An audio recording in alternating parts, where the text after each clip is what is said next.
I need you all to close your eyes. And I want you to imagine that you're standing in a bedroom, but I want you to make it a new image and not a memory of a room you've seen before. Picture every detail as clearly and accurately as you can, from the number of windows, to the location of the door, to what might be on the bedside table. I want you to really lock this image into your mind, and I'll stop talking for a few seconds so you have a chance to do that.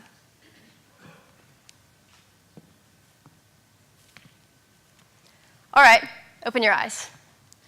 Congratulations, you just created something entirely new.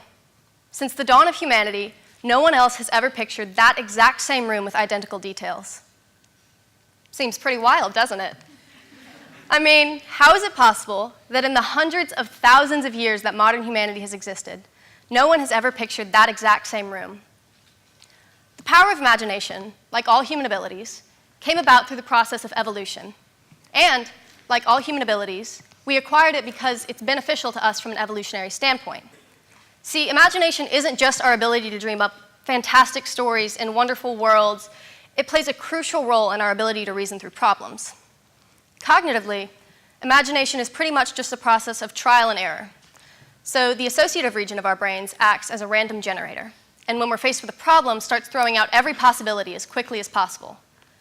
But those possibilities have to be filtered, which is where the next step comes into play.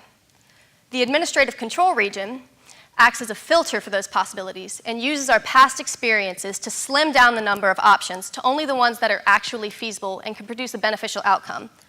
So every time I have an idea, I am using my past experiences to generate a new thought and then put it into play. So what this looks like is if I'm sitting in an intersection, I have relatively few options. I can turn left, turn right, go straight, make a U-turn. Those are the options that have been filtered through my administrative control region, which also eliminated the option for me to drive head-on into oncoming traffic. While today we use this to decide whether to buy the blue shoes or the pink dress, in humankind's primitive days, this method of idea generation played a key role in our survival. It allowed us to develop the ability to rapidly work through multiple scenarios and quickly single out which course of action would yield the best result. That process of idea generation gave us something called subjectivity, or the quality of someone's perception being influenced by their personal feelings. This subjectivity is key when it comes to creativity and diverse thinking. So pretty much what all that means is that no one in here has had the exact same experiences.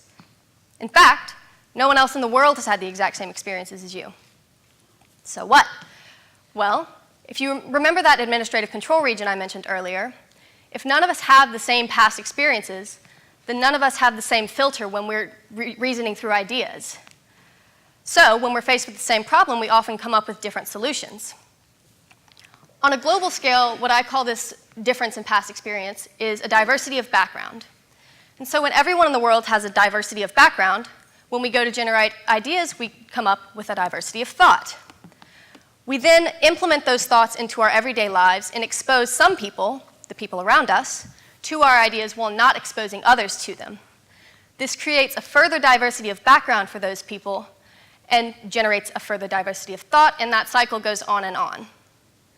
For an example, let's look at Western and Native American cultures and their progress. So, these cultures lived completely separately from one another until Columbus sailed the ocean blue in 1492, thank you. So they had little to no impact on each other's development until that point. But they did both rely on natural elements like sunlight, water, trees, soil, etc., which is where the similarities in those civilizations come from. But those major differences that we see come from the different interpretations of the world around them. So, in Native American culture, the generally accepted view is that nature is something equal with humankind. And in those cultures, hurting nature is viewed with a very high level of severity. So when Native American cultures were coming up with new innovations, many of them were agricultural. Those were things that could benefit those people without hurting nature around them. So they were the first to raise things like corn, beans, squash, sunflower seeds, melons, and lots of other things. However, in Western culture, nature is viewed as something that is below us or something to be used to humankind's benefit. So when we look at Western advancements, it's more things that are stripping natural resources to benefit people. That's things like oil pumps, paper, metal, and other things of that nature. So we see that it is this difference in culture that allows us to have such a wide variety of ideas and progress so rapidly as a species. See, if Native American and Western culture viewed nature in exactly the same way, it could have taken us decades longer to find, or even be completely lacking in the advancements of their respective people. However, what we've been seeing recently is an overwhelming lack of acceptance for those with different backgrounds and ideas than us. That's because of things like this, and this, and this. Tragedies like these have made us trust each other less, and to disregard the words of people from certain demographics based on the actions of a select few. And when this happens, we're shutting our minds off from people from that group to all their ideas, whether they be good or bad. When that happens, those ideas aren't being implemented into the world around us, and we're not giving ourselves that diversity of background or diversity of thought from other people we surround ourselves with. But now, I want you to think for a moment of a world where this isn't an issue, where we can accept those with different ideas and different backgrounds and implement those ideas into our everyday lives, where we can build up on others' ideas as opposed to tearing them down, where we can, as Isaac Newton said, stand on the shoulders of giants. In a world like that, I would say you can't imagine the possibilities, but that's just the point. You can. Thank you.